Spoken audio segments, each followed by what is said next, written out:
और जो हर जगह जहां तहां बैठे रहते हैं वो हंस नहीं, वो तो कौवे हैं। देखेंगे ना आप, जहां भी कूड़ा गंदगी होगी बहुत सारे कौवे बैठे हैं। उसी प्रकार जहां ज्यादा भीड़ भाड़ हो रही है, शोरगुल हो रहा है, खेल तमाशा हो रहा है, उसको कभी भी सत्संग मानना नहीं चाहिए। अगर सत्संग के नाम पर भी कहीं पर खेल तमाशा हो रहा है तो भी वो सत्संग नहीं है, वहां संत नहीं है। लेकिन जहां पर वास्तव में सत्संग हो रही है, कैसे समझा जाएगा कि वास्तविक सत्संग कौन सी है और खेल तमाशा कौन सा है? जिस सत्संग में जो विषय हो रहा है, विषय निकल रहा है सत्संग का, उसका उद्देश्य लोगों को खुश करना ना हो करके ठाकुर जी को खुश करना हो, जीवों की जो वास्तव में हित की बात है वो ही बोलना हो, तो आप समझ लेना कि वो सत्संग है। चाहे हमको अच्छी लगे ना लगे, लेकिन संत तो वो बात जो बोलनी है बोलेंगे कि भैया भजन करो, क्यों व्यर्थ में समय खो रहे हो, है ना, ठाकुर जी का भजन करो, राम नाम जपो, स्पष्ट संत बोल देते। क्योंकि संतों को किसी का भय नहीं है। और जहां पर लोगों के मनोरंजन के लिए खेल तमाशा होता है, लोगों को अच्छा लगे, ऐसा कुछ गाएं कि लोग खुश हो जाएं, लोग नाचने लग जाएं, उद्देश्य क्या है? बोले भगवान भले राजी हो ना हो, जो जनता है वो राजी होनी चाहिए। क्यों? क्योंकि ये राजी होंगे तो हमको फिर से बुलाएंगे। तो वो सत्संग नहीं है, उस सत्संग से कभी हमारा उद्धार नहीं हो सकता। लेकिन जो हंस के समान संत विराजते हैं सत्संग में, जैसे हंस मोती चुगते हैं, वैसे संत भी राम नाम रूपी मोती चुगते हैं। राम नाम के हीरे मोती मैं बिखराऊं,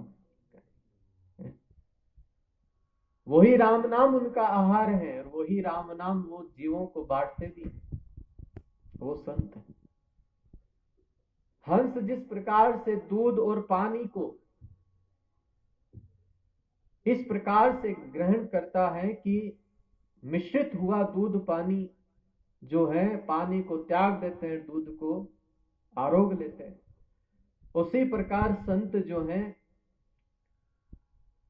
इस संसार के अंदर रहते हुए भी संसार की असारता को छोड़ देते हैं और सबका जो सार है हमारे ठाकुर जी राम जी, उनको स्वीकार लेते हैं। ऐसे जो संत हैं वास्तव में उन्हीं की सत्संग सुनने लायक है, उन्हीं की सत्संग से कल्याण होगा। और उन्हीं की सत्संग के बारे में संत जन कहते हैं कि एक घड़ी आधी घड़ी, आधी में पुनियाद तुलसी संगत साध की हरे कोटि का। ऐसे संत जो होते हैं ना, उनका आधा क्षण भी अगर सत्संग का मिल जाए तो कल्याण हो जाए। और बाकी जिनका उद्देश्य सत्संग का न रह करके कोई अलग हो, भले उनके साथ भी रह ले तो भी कल्याण नहीं हो सकता। संत मिले, साधु मिले। भगवान कपिल देव माता देवहूति को साधुओं के बारे में बताते हैं कि साधु कौन होते हैं। क्योंकि आज के समय में डॉक्टर को पहचानना बड़ा आसान है, जो सफेद कोट पहने, जिसके पास डिग्री हो, जो इलाज करे, है ना, पहचान लेते हैं कि भाई ये डॉक्टर साहब हैं। पुलिस को पहचानना आसान है, खादी वर्दी हो, जो भी पुलिस के चिन्ह हैं उसकी वर्दी पर धारण किए हुए रहते हैं। वकील को भी पहचानना आसान है। हर किसी को हम पहचान सकते हैं, लेकिन साधु को पहचानना मुश्किल है। क्यों? क्योंकि हम तो उन्हीं को साधु मानते हैं जो साधु का वेश धारण करता है ना। जो भगवा पहन ले हम बोलते हैं साधु, माला पहन ले हम बोलते हैं साधु, जो तिलक लगा ले वो साधु। ये तो वेश है साधु का, लेकिन साधुता की डिग्री उनके पास है कि नहीं, ये भी हमको जानना चाहिए। कोई ऐसे ही हॉस्पिटल खोलकर बैठ जाए और उसके पास डिग्री ना हो, और हमको पता लग जाए भाई इसके पास डिग्री नहीं है, तो क्या हम जाएंगे इलाज करवाने कि ठीक हम सो जाते हैं, तुझे जहां से फाड़ना फाड़। मान लो बीमारी सिर में हो, गिर फाड़ देगा पेट, है ना। वैसे ही जो संत होते हैं, साधु होते हैं, उनके भी गुण होते हैं, और ये गुणों को हमको देखना है। औरों में तो देखना ही है, खुद में भी देखना है। क्योंकि सबसे ज्यादा तो हम खुद के बारे में बोलते हैं कि हम तो साधु हैं, भक्त हैं, है ना। हम भी तो मानते हैं अपने आप को भक्त। तो औरों के दोष, औरों में ये गुण है कि नहीं, ये देखने से पहले हम में खुद में ये देखना है कि हम में ये दोष या जो गुण हैं वो कितने हैं, कितने हम असाधु हैं और कितने हम साधु हैं। तो भगवान कपिल देव माता देवहूति को कहते हैं कि हे माते, तितिक्षवा कारुणिका सुहृद सर्वदेहिनाम अजात शत्रवः शांत साधु साधु भूषण।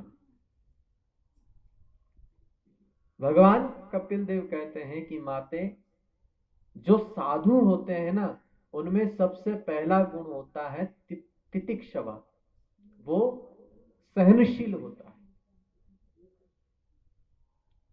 जो साधु होते हैं वो सहनशील होते हैं।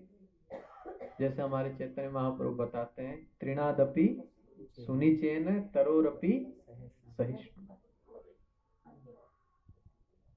जिसको भगवान का कीर्तन करना है, कीर्तन ये सदाहरि, उसको चाहिए कि वो विनम्र बने और सहनशील बने।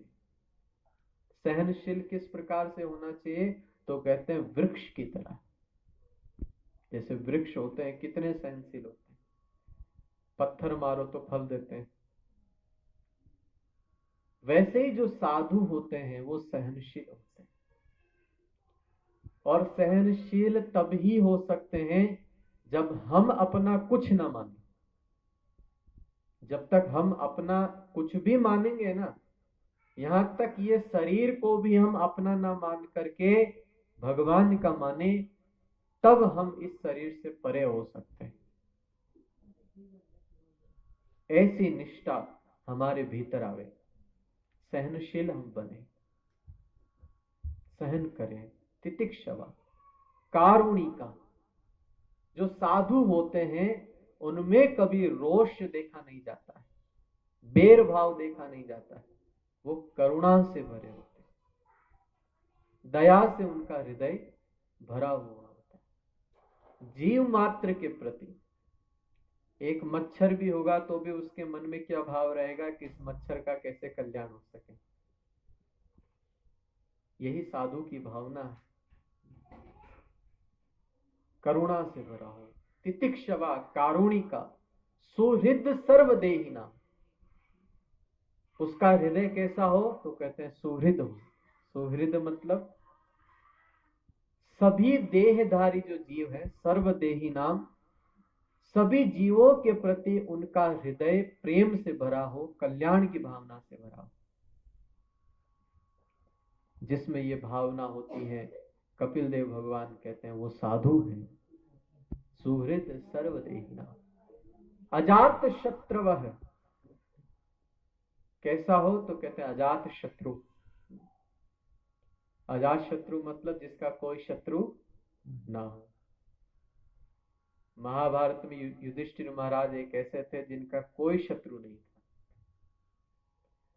दुर्योधन कौरव लोग बहुत हैरान करते, परेशान करते। शायद पांडवों को जितना हैरान किया है, शायद ही इतना किसी ने किसी को परेशान किया होगा। किसी को अपने घर में तो कम से कम सुरक्षा मिल जाती है, भाई अपना घर है, परिवार है, उसमें तो कम से कम वो सुरक्षित रहता है। लेकिन राजा होते हुए भी युधिष्ठिर महाराज अपने ही घर में भी हमेशा भयभीत, मतलब उनको तो भय नहीं था, लेकिन लोग उनको हमेशा भयभीत करते रहते, मारने का प्रयत्न करते, बचपन से लेकर के। अच्छा, उनको पता भी है कि कौन अपराधी है, पता भी था, सबको पता था। लेकिन फिर भी युधिष्ठिर महाराज कहते हैं कोई बात नहीं, क्षमा क्षमा क्षमा। कितनी बार क्षमा किया, कितनी बार क्षमा। वनवास काल में एक बार दुर्योधन अपनी सेना को लेकर के, युधिष्ठिर महाराज राजा होते हुए भी ऋषि हैं, राजर्षि, अजात शत्रु, शांत है। कपिल भगवान कहते हैं जो साधु होता है वो शांत होता है, उद्वेगी नहीं होता है। जिसका मन शांत हो गया ना, उसका शरीर भी शांत हो जाता है।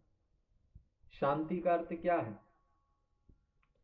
कि उनके मन में कभी भी भगवान को छोड़ करके कोई और कार्य का विचार नहीं आता। भगवान की सेवा हो तो ही वो कुछ काम करेंगे, और भगवान की सेवा नहीं है तो वो चुपचाप बैठ करके ठाकुर जी का नाम जप करेंगे। जो भी उनके मन में भी विचार आता है, अगर भक्त भी कहीं भागते हुए दिखे ना, तब ये जानना चाहिए कि अपने लिए नहीं, ये संसार के हित के लिए, ठाकुर जी के लिए भाग रहा है। हमारे इस्कॉन संस्था के संस्थापक आचार्य प्रभुपाद जी 60 साल की उम्र में भी भागे, और कितना भागे, कहते हैं कि 10 साल में उन्होंने बड़े बड़े 108 मंदिर बना दिए। आज के समय में 10 साल में कोई बड़ा घर भी बनाना हो तो भी हमारी कितनी हालत खराब हो जाएगी, है? विचार कीजिए 10 साल में दुनिया में, वो भी पूरी दुनिया में 108 मंदिर बना लेना, वो भी कब, जब बुढ़ापा हो।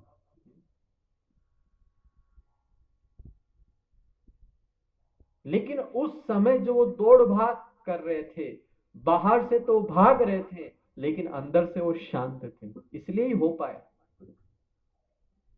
वरना कितनी चुनौतियां उनके सामने आई होगी। मंदिर बनाने में कितना समस्या होता है, कोई मना करता है, किसी का क्या प्रॉब्लम, किसी की क्या समस्या। अपना जो मुंबई का रासबिहारी समस्या, विदेशी भक्त लोग थे यहाँ पे मुंबई में, एक छप्पर के नीचे जो जमीन खरीदी, जिससे उसने किसी और को वो जमीन फिर से बेच दी, क्योंकि उसने सोचा ये तो अंग्रेज लोग हैं, ये क्या उखाड़ लेंगे, और इनका जो स्वामी है वो तो बूढ़ा है, और वो भी विदेश में थे, रूपा जी विदेश में थे। बेच दिया उसने, और खरीदने वाले ने क्या कहा कि तू मुझे बेच दे, मैं इन सबको उठा दूंगा। क्या है ये लोग, और ऐसा ही हुआ। जेसीबी लेकर के, लोगों को लेकर के उनके छप्पर को उखाड़ने के लिए वो लोग आ गए। वह शांत है, साधु साधु भूषण। कपिल देव जी कहते हैं ऐसे ही जो जन होते हैं वो साधु होते हैं, साधु।